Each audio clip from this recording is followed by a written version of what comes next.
Hello all, welcome to the channel. So, మన previous వీడియోలో basic concepts of SQL నేర్చుకున్నాం కదా! సో, అవి ఇన్‌స్టాల్ ఎలా చేసుకోవాలి మైఎస్‌క్యూఎల్, స్మాల్ ఇంట్రడక్షన్ ఆర్‌డిబిఎంఎస్ గురించి, ఎస్‌క్యూఎల్ కమాండ్స్ అంటే ఏమి, సో, కొన్ని డేటా టైప్స్ డిస్కస్ చేసాం. అలాగే what is table, so, MySQL విండోను నావిగేట్ చేసి ఆప్షన్స్ అనేవి ఎలా ఉంటాయి అన్నీ డిస్కస్ చేసాం. సో, తర్వాత స స్కీమాస్ ఎలా క్రియేట్ చేయాలి, సో, సెలెక్ట్ స్టేట్మెంట్ అనేది ఎలా స్టార్ట్ చేయాలి, మైఎస్‌క్యూఎల్ వర్క్ బెంచ్‌లో అనేవి డిస్కస్ చేసాం కదా!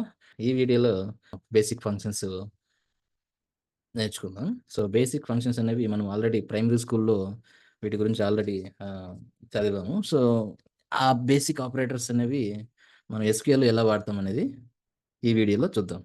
సో, ముందుగా అర్థమెటిక్ ఆపరేటర్. ఓకే.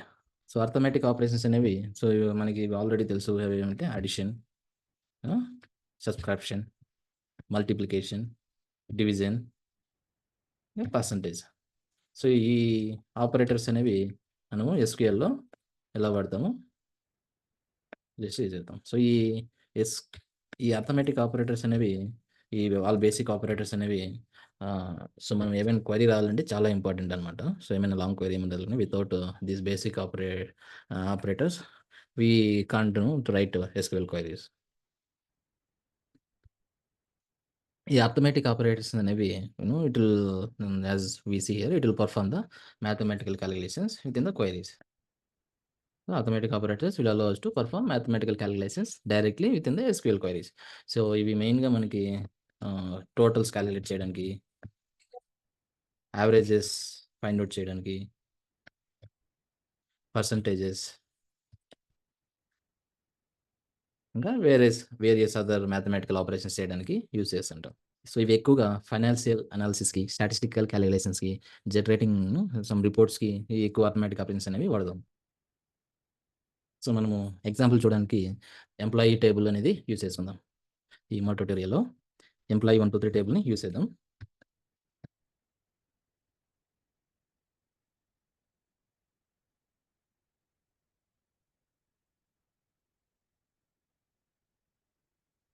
సో, ఇది మన ఎంప్లాయీ టేబుల్ కదా! సో, దీంట్లో ఈ అర్థమెటిక్ ఆపరేటర్స్ ఫస్ట్ అడిషన్ అనేది ఇలా చేసాం. దీంట్లో సెలెక్ట్ సాలరీ, కామా, సో, ఈ సాలరీలో మనకి 10% బోనస్ అయిందనుకో ఈ ఎంప్లాయీ సాలరీస్‌కు. సో, అప్పుడు మనం కాలిక్యులేషన్ అనేది ఎలా రాస్తామంటే, సో, మామూలుగా 10% అంటే సాలరీ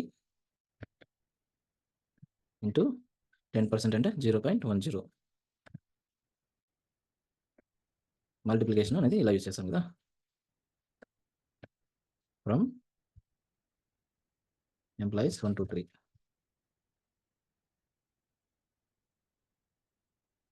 సో, ఇక్కడ ఏమొచ్చింది? సో, సాలరీ వచ్చింది. సాలరీ 10% అంటే ఓన్లీ ఆ 10% బోనస్ మాత్రమే వస్తుంది. సో, మనకి న్యూ సాలరీ అనేది ఎలా రావాలి? సో, ఈ కరెంట్ సాలరీ ప్లస్ ఈ అడిషన్ ఆఫ్ 10% బోనస్ రావాలి కదా! సో, అప్పుడు మనం ప్లస్ వాడుకుంటాం. So, addition of salary plus salary దీనికి బ్రాకెట్స్ చేసుకుంటే దీనికి అలియాస్ ఇచ్చుకుందాం యాస్ న్యూ సాలరీ.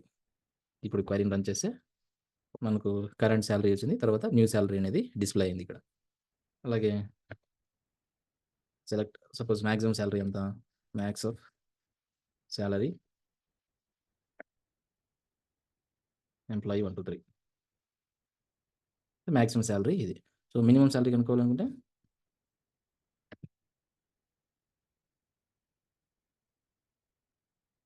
ఇది మాక్స్ సాలరీ, ఇది మిన్ సాలరీ. ఇప్పుడు ఈ రెండిటి మధ్య డిఫరెన్స్ ఐడెంటిఫై చేయాలనుకుంటే దీని బదులు ఇక్కడ సబ్ట్రాక్ట్ కదా! సబ్ట్రాక్ట్ యూజ్ చేసుకొని, సబ్ట్రాక్షన్ యూజ్ చేసుకొని దీనికి అలియాస్ ఇచ్చుకుంటాం. క్లాస్ డిఫరెన్స్ డిఫ్ అని పెట్టుకుందాం.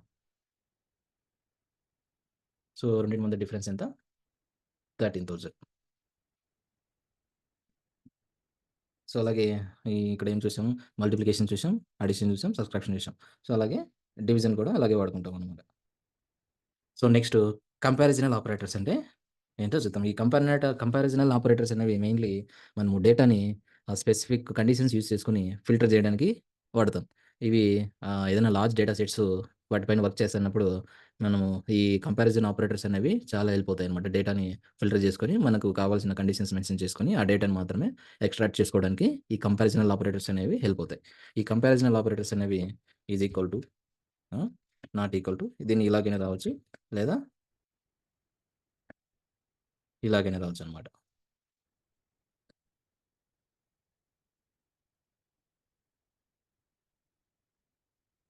Greater than, less than, greater than or equal to, less than or equal to. ఇవి కంపారిజనల్ ఆపరేటర్స్.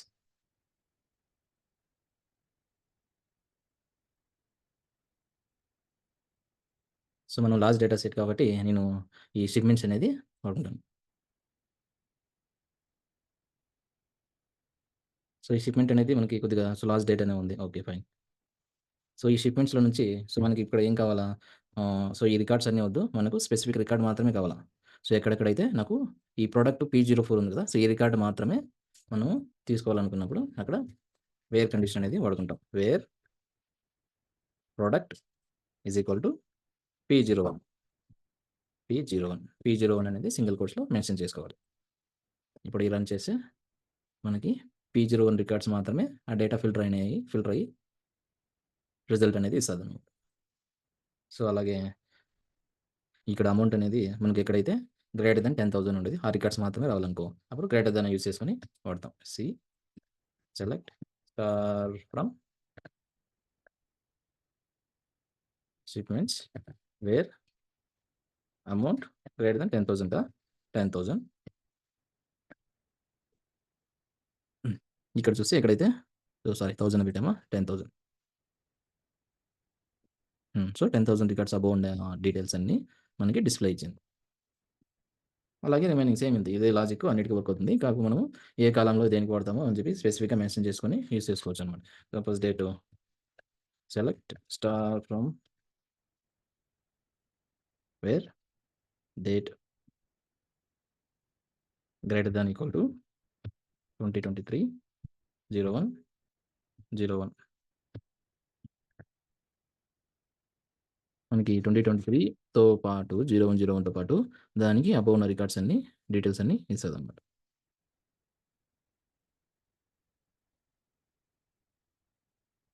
అలా నాట్ ఈక్వల్ టు అంటే select from remains where geo అనేది not equal to కావాలనుకో. Geo not equal to అనేది not equal to G1 mention చేసుకుందాం. లేదంటే G5 mention చేసుకుందాం. G5.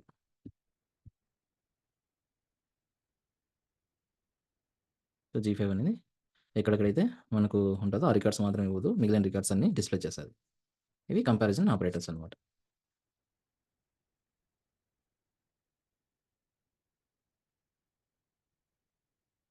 దీన్ని కంబైన్డ్ ఎగ్జాంపుల్ తీసుకుంటే select from shipments where product equal to P01. ఈటికి అండ్ అనే ఆపరేటర్ వాడుకొని మనకు రిమైనింగ్ ఫంక్షన్స్ అన్నీ రాసుకోవచ్చు. Amount greater than 10,000 again and boxes greater less than 200 అనుకో.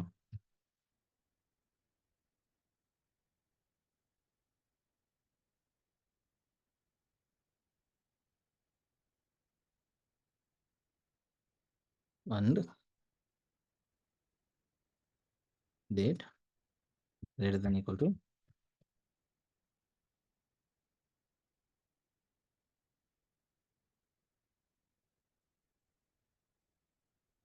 జియో నాట్ G2 కదా.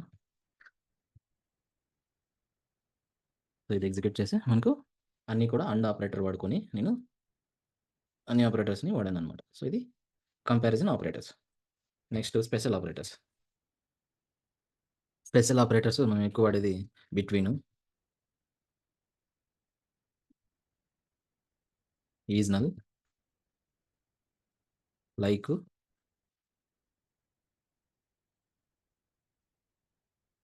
Distinct, in operators. ఈ స్పెషల్ ఆపరేటర్స్ అనేవి ఇవి కూడా సేమ్ మనము ఫిల్టర్ చేయడానికి ఎక్కువ వాడతాము. కాకపోతే ఇవి మనకి మోర్ డైనమిక్ వేలో ఫ్లెక్సిబుల్‌గా ఫిల్టర్ చేసుకోవడానికి ఎక్కువ యూజ్ చేసుకుంటాం అనమాట. సో, కానీ ఎగ్జాంపుల్ చూస్తే మీకు అర్థమవుతది.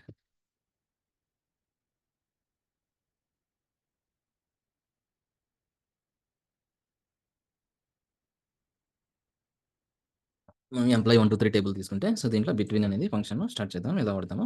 సో, ఈ బిట్వీన్ అనేది సపోజ్ ఇక్కడ రేంజ్ సాలరీలో 4000 నుంచి 8000 మధ్యలో మనకు రేంజ్ కావాలనుకో. అప్పుడు బిట్వీన్ అనే ఫంక్షన్ ఎలా వాడతామో చూద్దాం.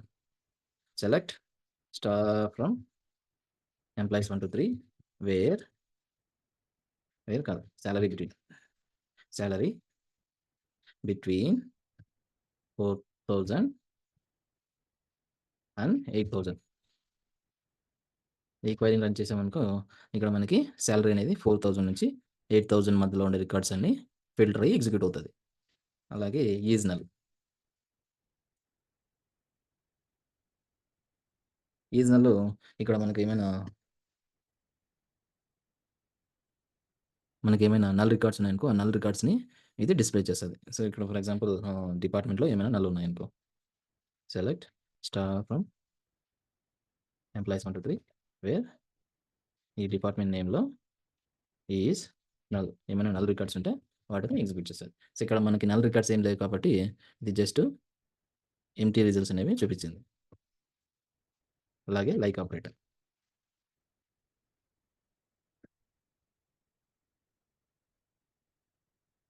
ఈ డేటాని మనం ఒక సమ్ ప్యాటర్న్‌లో ఫిల్టర్ చేసుకోవాలనుకుంటే, ఈ లైక్ ఆపరేటర్‌ని వాడుకుంటాం. సో, ప్యాటర్న్ అంటే ఇక్కడ ఎంప్లాయీ నేమ్ ఉంది కదా! నాకు ఎంప్లాయీ నేము అన్నీ ఏవైతే ఎంతో స్టార్ట్ అవుతాయో, ఆ రికార్డ్స్ అన్నీ నేను ఫిల్టర్ చేసుకోవాలా అనుకో. Select star from employee 1, 2, 3 where employee name like M కదా! ఎం పెట్టి ఇక్కడ ఇవి వైల్డ్ కార్డ్స్ అనమాట. ఈ వైల్డ్ కార్డ్ ఎంట్రీస్ ఎలా ఏసామంటే మనము ఎం తర్వాత ఉండేటివన్నీ ఫిల్టర్ చేయాలనుకో ఫస్ట్ ఎం రాసుకుంటాము. తర్వాత ఈ పర్సెంటేజ్ సింబల్ అనేది వాడతాం. తర్వాత క్లోజ్ చేసుకుంటాం. ఇది ఎన్ తర్వాత ఉండే రికార్డ్స్ అన్నీ ఏసేది. సో, ఇన్ కేసు అన్ని లెటర్స్ విత్ ఎంతో ఎండ్ అయ్యేటివి రికార్డ్స్ ఫిల్టర్ చేయాలనుకో, ఈ పర్సెంటేజ్‌ని ముందర పెట్టుకుంటాం అనమాట. అంటే ఇక్కడంతా డేటా ఉండాలి.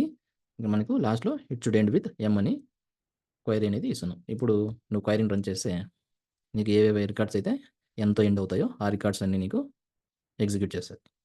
అలాగే నీకు మధ్యలో ఎం ఉండాలంటే ఓన్లీ నాకు మిడిల్‌లో ఎంతో ఏవేవి ఉన్నాయో అవన్నీ రికార్డ్స్ నాకు కావాలనుకో. అప్పుడు ఇలా రాస్తాం. మోహన్ ఇలా ఫ్రంట్ లైన్ ఉండొచ్చు. ఎక్కడైనా నాకు ఎం అనే వర్డ్ అనేది నాకు ఉండాలనమాట దీంట్లో. సో, ఎం అనేది మోహన్ ఇక్కడ ఏముంది, రాజ్ కుమార్ ఇక్కడ ఏముంది, మరియం ఇక్కడ ఏముంది, మెలిండా, కోమల్ సో, అన్నిట్లో ఎం ఉన్నాయి కదా! సో, నాకు ఎక్కడెక్కడైతే ఎం ఉన్నాయో whether it is front are back or middle అది ఎక్కడున్నా కూడా నాకు ఎం అనే వర్డ్ ఉంటే నాకు ఈ డేటా అనేది ఫిల్టర్ కావాలనుకో అప్పుడు మనం ఇలా ఏస్తాం. సో, అదే కాకుండా మనం ఇలాగే నేర్చుకోవచ్చు. మనీష్ అనుకో మ్యాన్ ఎన్నున్నాయి? సో, ఒకటే ఉన్నాయి. అలాగా. ఈ లైక్ ఆపరేటర్ అనేది అలా యూజ్ చేసుకుంటాం. ఈ డిస్టింక్ట్ ఆపరేటర్ అనేది మనము డూప్లికేట్ రికార్డ్స్‌ని రిమూవ్ చేయడానికి వాడుతూ ఉంటాం. ఎందుకంటే మనకిక్కడ రిపిటేటివ్ రికార్డ్స్ వచ్చాయి కదా! డిపార్ట్‌మెంట్ నేమ్‌లో అడ్మిన్, హెచ్ఆర్, ఐటీ, హెచ్ఆర్ అన్ని రిపీటెడ్ రికార్డ్స్ వచ్చాయి కదా! మనకి రిపీటెడ్ రికార్డ్స్ ఏమి వద్దు. నేను ఓన్లీ యూనిక్ రికార్డ్స్ మాత్రమే చూడాలనుకున్నప్పుడు డిస్టింక్ట్ అనే ఫంక్షన్‌ని యూజ్ చేసుకొని దేని ముందర కాలమ్ ముందర డిస్టింక్ట్ అనే ఫంక్షన్ యూజ్ చేసుకొని ఎగ్జిక్యూట్ చేస్తాం. ఎగ్జిక్యూట్ అయితది. అలా. తర్వాత ఇన్ ఆపరేటర్. ఇన్ ఆపరేటర్ అనేది మనం ఏదైనా సెట్ ఆఫ్ వాల్యూస్ ఇచ్చి ఆ రికార్డ్స్‌ని ఫిల్టర్ చేయమంటే ఇది ఈ ఇన్ ఆపరేటర్ అనేది ఫిల్ చేస్తుంది. సపోజ్ ఫర్ ఎగ్జాంపుల్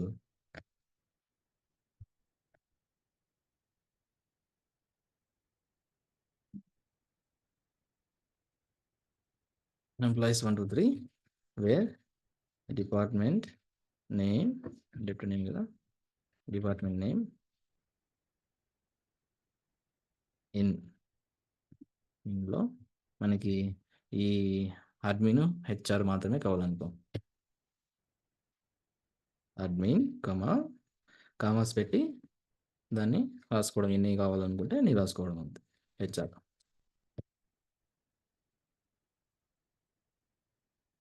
ఇక్కడ వచ్చేసి మనకి డిపార్ట్మెంట్ నేమ్‌లో ఏవైతే అడ్మిన్, హెచ్ఆర్ ఉన్నాయో ఆ రికార్డ్స్ మాత్రమే మనకి ఎగ్జిక్యూట్ చేసి ఇచ్చింది. సో, ఇన్ ఆపరేటర్ అనేది అలా వాడతాం అనమాట. So, guys that's all for this video. We will come up with much more topics in coming videos. Thank you. Please watch and subscribe the channel. Thank you.